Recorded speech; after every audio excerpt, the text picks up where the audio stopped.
Musa itu orang Lewi. Oke, Iya. jadi apakah perpuluhan itu berlaku? Tidak. Karena imam kita bukan dari suku Lewi.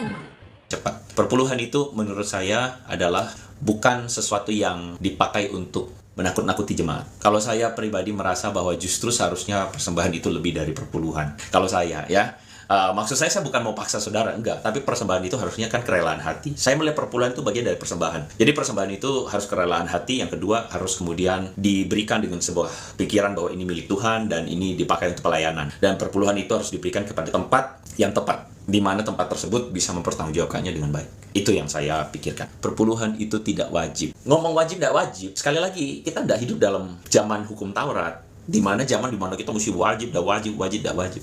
Bagi saya yang wajib bagi kita orang Kristen adalah mengasihi Tuhan. Kalau kita mengasihi Tuhan, maka ya sudah, apa yang harus kita lakukan terkait persembahan. Saya bukan bilang perpuluhan itu wah harus beri, kalau nggak diberi, kalau nggak beri nggak diberkati Tuhan. Wah, enggak. Hukum itu jangan dipakai untuk memanipulasi gitu. Kalau pendeta bilang, kamu bayar 10%, kalau kamu nggak bayar, kamu dikutuk, itu bohong, itu nipu. Jangan mau ditipu pendeta. Perpuluhan itu untuk sekarang itu seperti apa, Kak? Masih boleh atau sudah enggak, Kak? Itu sudah tidak berlaku lagi sebenarnya. Tapi kalau gereja menyebutnya persepuluhan, lalu dibawa ke rumah Tuhan benar-benar 10%, tapi dia rela memberikan itu, ya silahkan aja. Tapi kalau jemaatnya nggak rela, ya jangan dipaksa. Prinsip memberi itu adalah 2 Korintus 9 ayat 7. Berilah menurut kerelaan hatimu. Matius 23 ayat 23. Belas kasih itu lebih utama daripada persepuluhanmu kepada gereja. Dan kalau kamu nggak bayar, kamu dikutuk, itu bohong, itu nipu. Jangan mau ditipu pendeta. Kalau kamu nggak kasih 10%, kamu akan dikutuk, bla bla bla bla. Kamu kutuk dia balik. Kembalikan kutuk itu sama dia. Nggak boleh. Gereja kita diberkati tanpa minta-minta perpuluhan, apalagi suruh jemaat untuk perpuluhan. Karena Bapak Ibu Gembala dari dulu selalu bilang begini, saudara, jemaat Tuhan harusnya datang ke gereja itu diberkati, bukan dipaksa untuk memberkati gereja. Gereja kalau meminta berkat, mintanya sama Tuhan. Gembala sedang selalu bilang apa? Gereja ini Tuhan yang perintahkan. Artinya apa? Segala keperluannya Tuhan yang tanggung jawab. Makanya nggak pernah, mohon maaf ya, kita minta-minta perpuluhan, pendeta-pendeta hamba Tuhan khotbah, saudara, perpuluhan. Semua yang hadir hari ini juga, ayo perpuluhan. Nggak ada. Langsung itu langsung.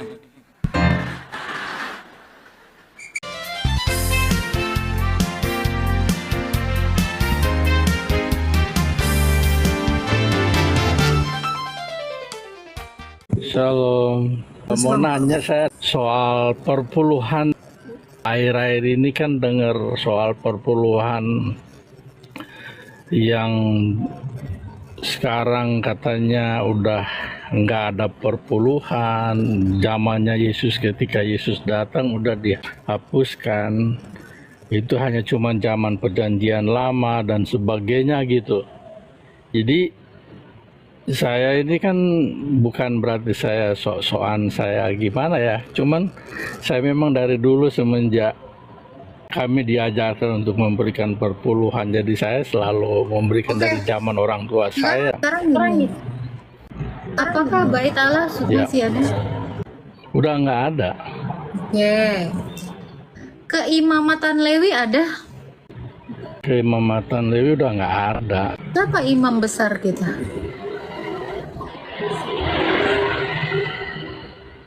Ya Tuhan Yesus lah, kalau imam besar kita ya Tuhan Yesus. Kira-kira Tuhan Yesus itu meminta persepuluhan nggak?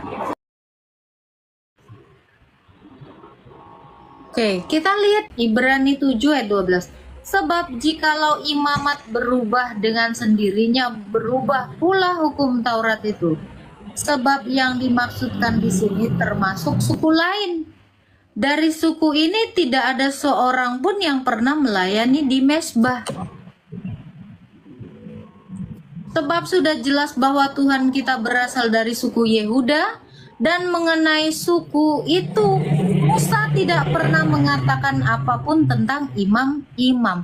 Hal itu pun jauh lebih nyata lagi jikalau ditetapkan seorang imam lain seperti Melkisedek, yang menjadi imam bukan berdasarkan peraturan-peraturan manusiawi, tetapi berdasarkan kuasa hidup, tidak dapat binasa. Sebab tentang dia diberi kesaksian, engkaulah imam untuk selama-lamanya. Yesus itu imam kita. Dikatakan kalau keimamatannya berubah, peraturannya berubah. Perlukah kita memberi lagi kepada imam orang Lewi? Musa itu orang Lewi. Oke, Iya, jadi iya. apakah perpuluhan itu berlaku? Tidak. Karena imam kita bukan dari suku Lewi. Tidak seperti bangsa Israel yang keimamatannya itu adalah Harun, orang Lewi. Tetapi Oke. yang digenapi bukan artinya dihilangkan ya, tetapi digenapi melalui Yesus Kristus Ya. yang adalah gereja. Kalau kita mau memberi kepada Ya. imam, ya, karena ada imam di dalam gereja, yaitu episkopos dan presbiter. Dikatakan di dalam Alkitab, seorang penatua yang baik, baiklah dia mendapatkan penghormatan 2 kali lipat daripada biasanya. Nah ini, penatua ini adalah seorang imam. Karena ada 3 jabatan di dalam gereja, yaitu presbiter yang membantu episkopos. Episkopos inilah adalah penilik jemaat atau penatua itu, penatua. Nah, lalu ada diakon. Diakon ini pembantu dari presbiter. Oke, dikatakan penatua-penatua yang baik pimpinannya patut dihormati 2 kali lipat, terutama mereka yang dengan jerih payah berkhotbah dan mengajar. Ini harus dihormati 2 kali lipat. Bahkan diberikan apa? Penghidupan kepada mereka. Galatia 6 ayat 6. Nah, jikalau kamu mendapatkan pengajaran dari pengajar, kamu itu berhak memberi mereka itu bagiannya, penghidupan atas mereka. Tapi ingat ya, yang baik tadi itu untuk penatuannya ya. Kalau penatuannya di gerejamu jahat, nggak usah. Dan baiklah dia, kamu nih Pak, kamu Pak Mun. Baiklah dia yang menerima, kalian semua yang menerima pengajaran, ya, dalam firman, membagi segala sesuatu yang ada padanya dengan orang yang memberikan pengajaran itu. Ini. Jadi kalau kamu mau memberi kepada gereja, itu kamu beri kepada penatua yang baik gitu. Jadi kalau ada aturan di dalam gerejamu, kamu dimintai biaya untuk pembangunan gereja, ya kamu kasih. Tetapi penatua ini lain. Itu kamu terpilih memberikan kepadanya. Tapi penatua yang baik ya, imam yang baik itu maksudnya. Tapi bukan namanya perpuluhan, tetapi berikanlah sesuai dengan kerelaan hatimu. Galatia 6 ayat 6 tadi dikatakan, kalau kamu mendapatkan pengajaran dari seseorang, kamu itu harus membagi sesuatu kepada si pengajar tadi. Itu tapi penatuannya, ingat ya, penatuannya, dengar Pak, tadi dikatakan di situ penatuannya yang dia memang hidup dari hasil berkhotbah itu. Itu tadi jelas sekali tuh. Coba bacain lagi Pastor. Penatua-penatua yang baik pimpinannya patut dihormati 2 kali lipat, terutama mereka dengan jerih payah berkhotbah dan mengajar. Oke, ulang ya Tak ya. Dari ayat 8. Bukankah kitab suci berkata, janganlah engkau memerangus mulut lembu yang sedang mengirik, dan lagi seorang pekerja patut mendapat upahnya. Janganlah engkau menerima tuduhan atas seorang penatua, kecuali kalau didukung 2 atau 3 orang saksi. Yang tadi itu kan, jangan kamu memberangus lembu yang sedang bekerja. Kalau lembu bekerja, jangan kamu biarkan dia itu hanya bekerja saja. Kamu juga harus memberi makan kepadanya. Kalau kamu itu melihat pekerja, ya kamu jangan diem aja. Itu maksudnya. Ulang lagi tadi ayatnya. Bukankah kitab suci berkata, janganlah engkau memberangus mulut lembu yang sedang mengirik, dan lagi seorang pekerja patut mendapat upahnya. Harus dapat upah. Jadi kalau ada yang bekerja memberitakan firman Tuhan, ya kamu harus membagi kepadanya. Jangan kamu memberangus. Artinya apa? Udahlah, sapi itu lagi kerja, dia harusnya makan. Ini malah kamu tutup. Itu loh. Gak boleh. Jadi kamu biarin aja kerja, tetapi kamu tidak memberikan apapun kepadanya. Itu maksudnya. Jadi bukan lagi yang namanya persepuluhan.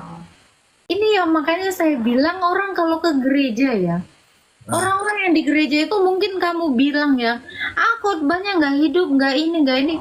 Mereka itu juga mempersiapkan, mereka itu mau khotbah loh di gereja. Hargai. Itu loh. Karena banyak yang saya lihat itu ya, saya nggak ngerasa hidup, iman saya nggak bertumbuh di gereja ini. Pendetanya bikin ngantuk, pendetanya nggak lucu, nggak sekocak pendeta saya yang di situ. Itu kamu sedang memberangus lembu yang sedang bekerja. Itu maksudnya. Jadi kalau kamu menerima pengajaran dari orang-orang yang mengajar kamu di gereja, hargai, dia harus menerima upahnya. Jadi persebulan itu tidak ada lagi. Tapi seperti itulah imam itu harus dihargai 2 kali lipat, bukan 1 kali. Jadi bukan 1/10, 20 kali malahan. Tapi dengan catatan yang Baik. baik. Kalau yang brengsek nggak usah. Apalagi yang cabut. Tapi bawahnya itu ada lagi tuh katanya kan. Jangan kamu memfitnah gitu kan. Kalau tidak ada 2 atau 3 orang saksi. Nah itu. Ada mungkin di dalam gereja yang kasus gosip-gosipan gitu tuh tidak boleh. Harus diadakan saksi. Jangan pula kamu tiba-tiba dia begini-begini. Tapi kamu tidak tahu duduk permasalahannya. Kamu kemakan fitnah. Gitu. Oke. Galatia 6 ayat 6 juga dikatakan, kalau kamu dapat pengajaran dari si pengajar, kamu patut memberikan sesuatu kepada pengajarannya.